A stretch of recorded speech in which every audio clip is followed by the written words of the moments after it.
I talk about the jagged resume, and I think you talked about out-of-the-box thinking, and you agreed on out-of-the-box thinking. And to me, there needs to be out-of-the-box resume too. I think if you're going to, and this is, I focus mostly on media, not so much journalism, but mostly media.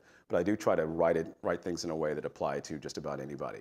And I think today, especially with the upheaval that happened in the economy, I think if you show me a resume where you've gone like here, and then here, and then here, and then here, and then here, if I can see that you are actually moving in some direction other than just laterally, that's okay.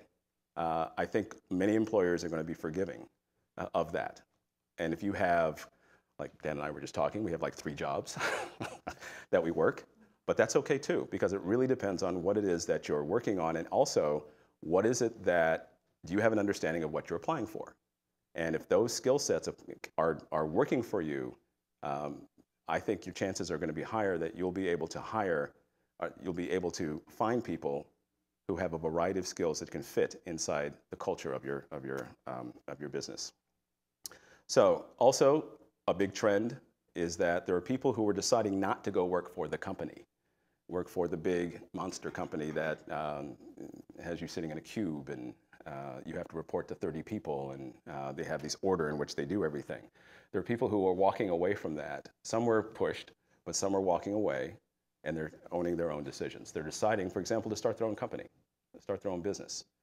They call them entrepreneurs. They need to find money like everybody else, but they're more inclined to own and develop. Another part of this is, what is your ecosystem? Who belongs in your system? Who doesn't belong there? I think LinkedIn is a great place to really connect with people. It's 150 million, 175 million people there. Somebody's doing something right. I think it's much more effective than any other social network. It's really grown. And you can join groups there too. I think I have a slide on that. Who are your references? Who are the people that support? Who are the people that, when you need somebody to say something to you or for you, you'll listen to them? There's a couple of other things I wrote down here. Openly discuss mutual interests and challenge conventional thinking. There's a phrase that says, when thinking becomes conventional, it needs to be challenged.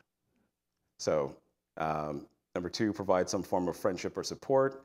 Respectfully discuss and even disagree on some things. A lost art form these days, to be sure. In fact, this afternoon, my dad started a political discussion on Facebook with somebody who's a rock-hard Republican. They got all worked up and he got out. And I thought, well, that's not helpful. You're not doing anything other than starting a fire. My parents are all into politics, and it's over. You can stop now. Distribute information is sharing. You know, a lot of the social networks are talking about sharing information. I think you should, as much as possible. And also connect to people for one another's mutual gain.